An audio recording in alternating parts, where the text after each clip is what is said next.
자, 이번 시간에는 알고리즘 문제 해결 전략 8장 동적 계획법에 대해서 공부해 보도록 하겠습니다.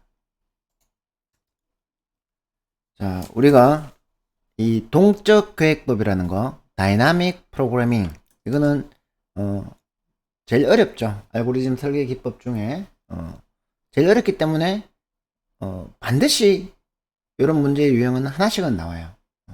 그렇기 때문에 이거를 잘 훈련해 놓으면 제일 어려운 유형의 문제 한 개를, 난이도 제일 높은 문제 한 개를 맞출 수 있기 때문에 공부를 열심히 해 놓는 게 좋습니다. 그래서 우리도 한 2주, 3주 테크닉까지 포함하면 3주 정도를 걸쳐서 동적 계획법을 다뤄보도록 하겠습니다.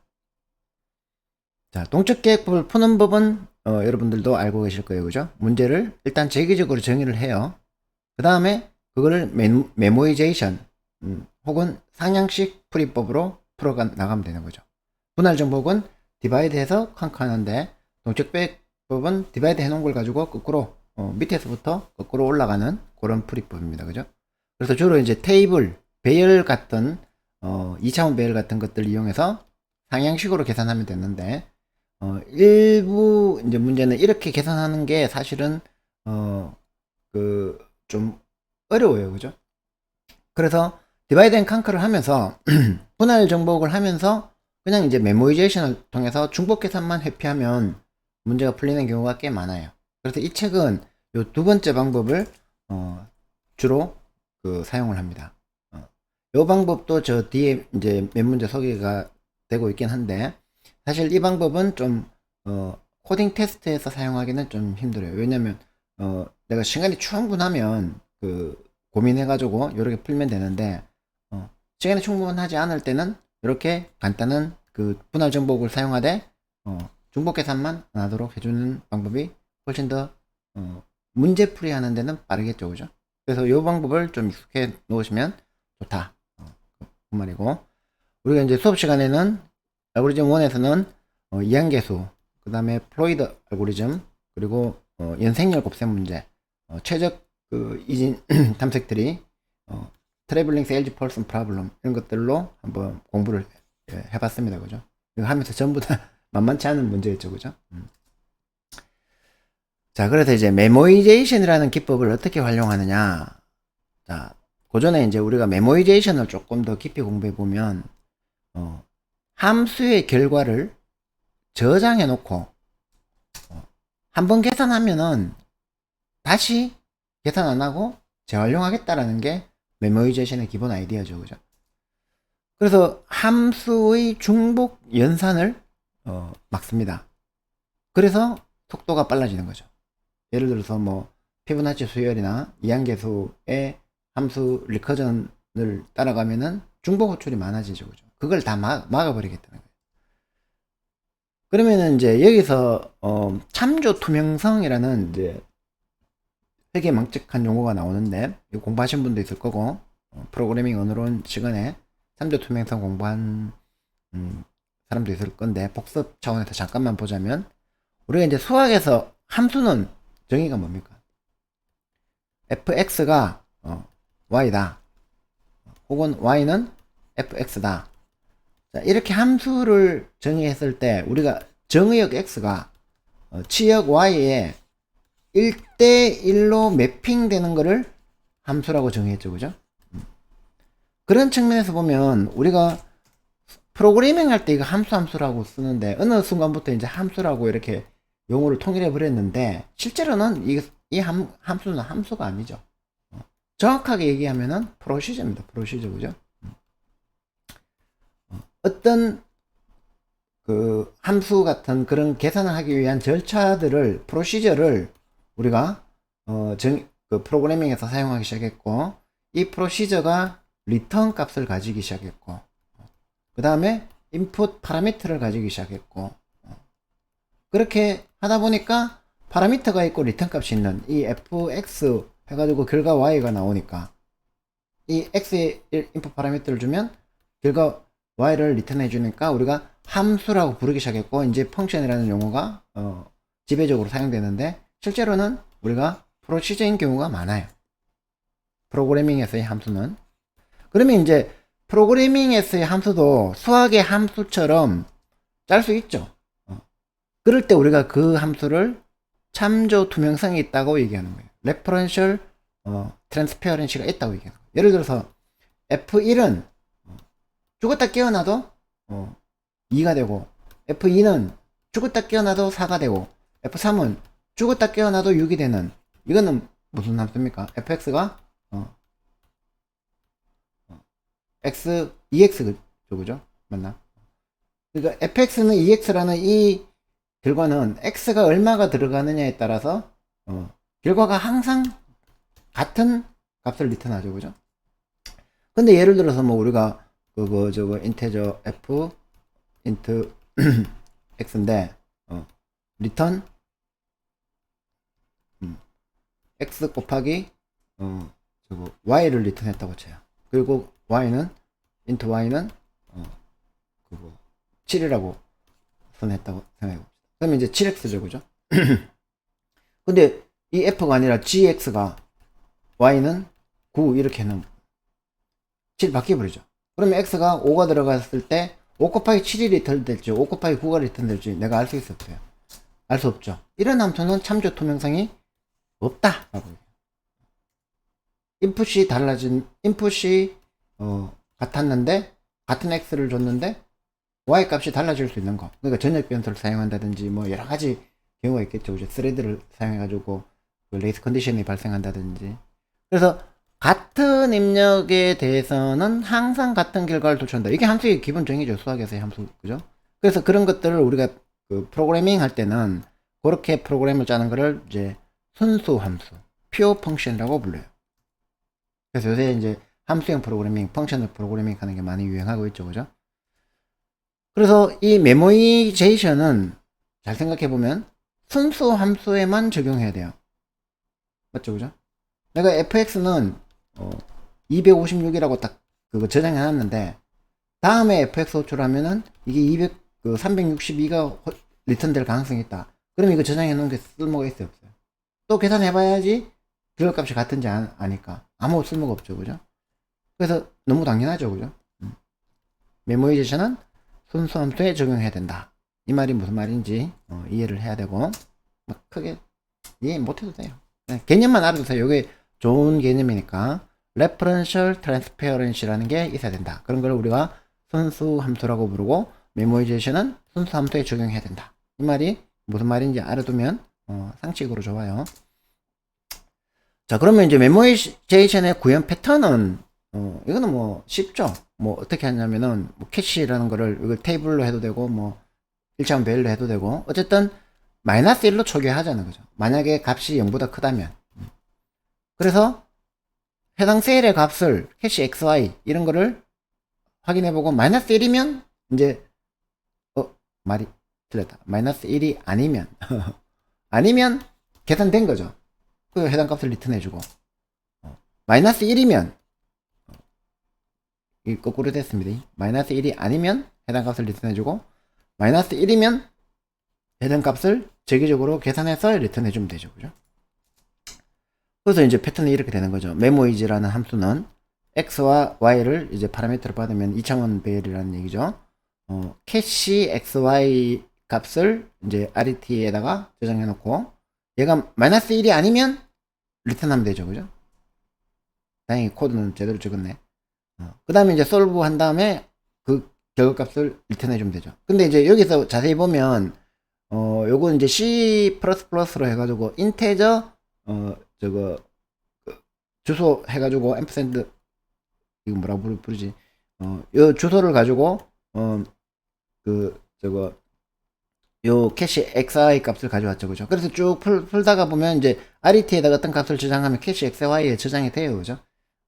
요런 이제 C++에만 있는 이 그거 주소 참조 연산자를 가지고 요렇게 구현하니까 코드도 깔끔하고 구현하기도 쉬워요. 그죠? 근데 저거 뭐 자바나 저 파이썬이나 이런 다른 언어로 하려면은 이걸 이제 이 xy를 뭐 로우 칼럼으로 이렇게 해놓고 이제 캐시 값을 리턴하도록 그렇게 구현하면 되겠죠. 그죠?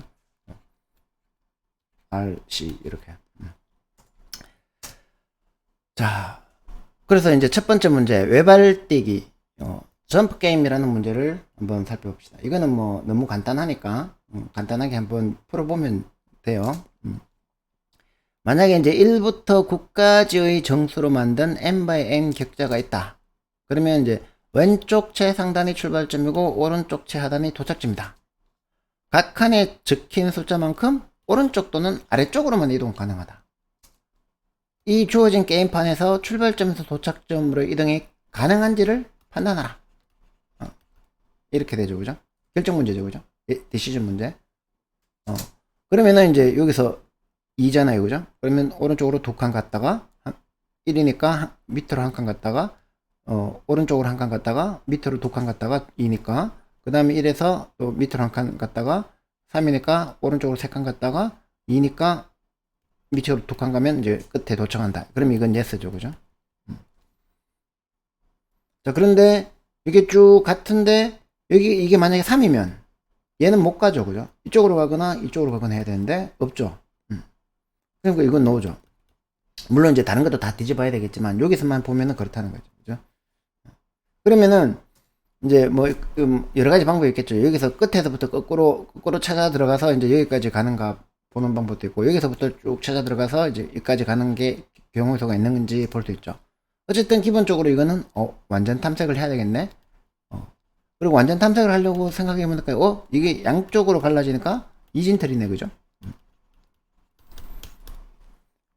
자, 그러면은 이게 n승의 경우수가 나오겠죠. 최악의 경우. 자, 그래서 입력이 테스트 케이스의 수고, 이제 격자 크기 n, 그 다음에 n의 각 숫자들이 이렇게 나온다. 이렇게 했을 때 yes와 no를 판단해야 되는데, 이게 왜 두 번 나오지?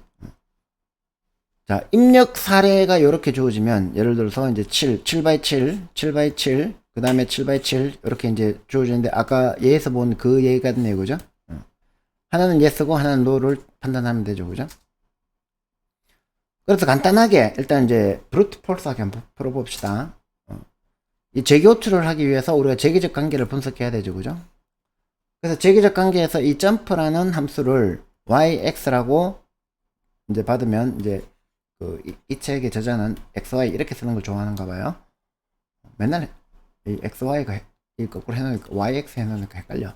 어쨌든 yx를 해서 yx 지점에서 다 도착점까지 도달 가능 여부가 이제 저장이 돼 있으면 된다는 거죠. 그러면은 이제 이 게임판의 yx 지점에 이제 숫자가 점프 사이즈라면, 예를 들어서 2라면 오른쪽으로 2칸 가거나 아래쪽으로 2칸 가거나 해야 되죠, 그죠? 그러면 이제 점프 yx는 재기관계로 풀면 점프 y 플러스 점프 사이즈, 즉 이게 xy니까 밑으로 간 거죠, 그죠? 밑으로 간 거 하고 오른쪽으로 간 거 하고 아래쪽으로 간 거를 오화하면 되죠, 그죠? 오른쪽으로 가서 도착 가능하거나 왼쪽에 가서 도착 가능하거나.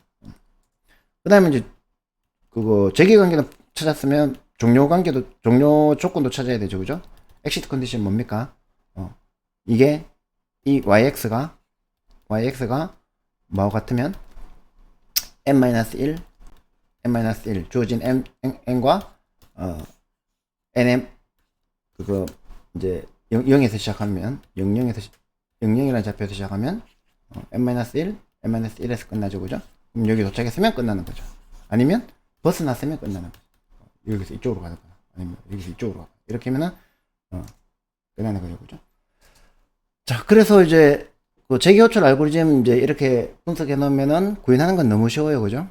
yx하고 보드 받아서 n은 보드 랭스일 거고, y가 n보다 크거나 같을 때, x가 n보다 크거나 같을 때, 즉 벗어났을 때죠, 그죠? 그러면 이제 폴스 하면 되죠. 그 다음에 y가 n-1이고 x가 n-1이다. 끝에 도착했다는 거죠, 그죠? 그러면 리슨 트루죠, 그죠? 아, 도착했구나. 그리고 이제 점프 사이즈는 어디에다 저장하면 됩니까? 보드 yx에 있는 값이 점프 사이즈가 되죠, 그죠?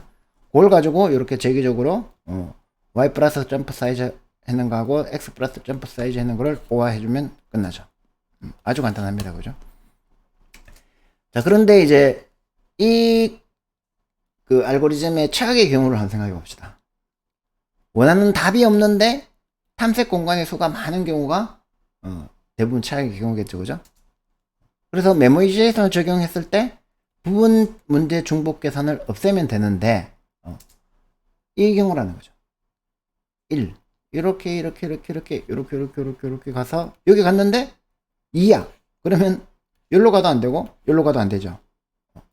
그 다음에 뭐 또 뭐 이렇게 막 이렇게 해가 여기까지 왔는데 일로 가서 결국 요 가죠. 또 일로 가서 여기로 가죠.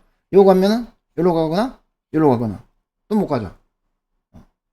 이게 다 1이니까 어쨌든 간에 여기까지 갈 거라는 생각이 들고 가고 나면은 건너고 못 간다.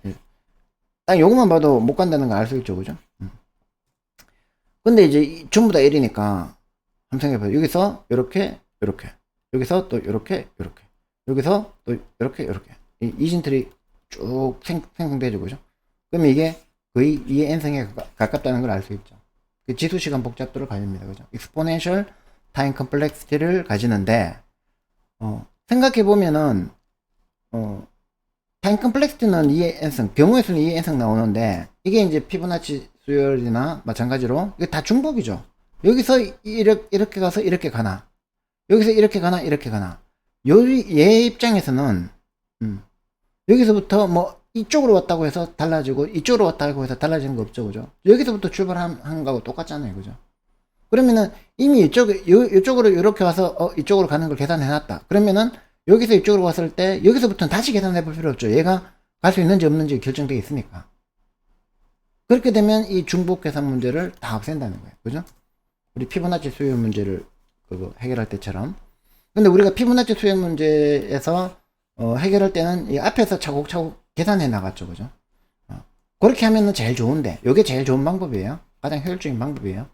근데 실제로 코딩 테스트 문제를 풀 때는 그렇게 또 역으로 계산해 나가는 거를 고민하는 시간을 줄이자는 거죠. 그렇게 할 필요 없이 그냥 테이블을 만들어 놓고 이렇게 캐시라는 테이블을 뒤에서 이거부터 먼저 볼까? 자, 보드를 만들어서 캐시를 이렇게 초기화를 해요. 마이너스 1로 마이너스 1 n 곱하기 n으로, 그죠? n by n으로 마이너스 1을 쭉 채워요. 이거를 쭉 채운 다음에 이제 캐시를 넘겨줬으니까 만약에 이제 아까 벗어나는 경우 같으면 이제 리턴 제로, 이거는 이제 펄스 해도 되는데 캐시를 마이너스 1로 초기화해 줬으니까 정수잖아요, 그죠? 그러니까 계속 정수로 가자는 거죠. 어쨌든 그래서 리턴 제로를 해주고, 만약에 끝에 도착했으면은 리턴 1을 해주고, 여기까지 똑같죠, 그죠? 그 다음에 여기가 이제 메모리제이션을 적용하는 부분인데, 만약에 캐시 yx가 마이너스 1이 아니면 이미 계산해봤다는 얘기죠, 그죠? 그럼 재기호출할 필요가 있어요? 없다는 거죠. 그러면 리턴 캐시 yx를 해주면 끝난다는 거죠. 안 그러면은 점프 사이즈를 받아서 점프 2의 재기호출을 이렇게 해주면 끝난다는 거죠. 달라지는 거는 요거밖에 없죠, 그죠? 근데 요 작은 메모리제이션 기법이 엄청난 속도 향상을 가져온다는 거죠. 왜냐하면 중복 계산을 다 없애주니까. 자, 그런데 이제 이렇게 해가지고 초기화해서 보낸다 하는 거, 그것만 주의하시면 되고, 이제 이거에서 문제점이 뭡니까? 문제점은 공간 복잡도를 희생시키는 거죠, 그죠? 공간 복잡도를 무조건 희생시킬 수밖에 없어요. 왜냐하면 저장해야 되니까. 그래서 메모리제이션 기법의 가장 큰 문제는 공간 복잡도 문제고, 특히 우리가 이제 여러분들 배낭 문제 풀어보셨죠, 그죠? 배낭 문제를 동적 계획국으로 풀었을 때 배낭 문제 같은 W 같은 이제 이런 저장하기 곤란한 아주 큰 수가, 베일로 만들기 곤란한 아주 큰 수가 들어가는 경우에는 심각한 공간 복잡도 문제를 일으킨다는 거예요. 그래서 아까 방금 우리가 했던 그런 마이너스 1 이렇게 초기화 해가지고 하는 그런 기법을 조금 더 개선해서 해시 테이블을 이용하면 더 효과적으로 만들 수가 있어요. 그건 저 뒤에 다른 문제가 나오니까 그때 좀 얘기를 하도록 하고 좀 쉬었다가 와일드 카드를 해보도록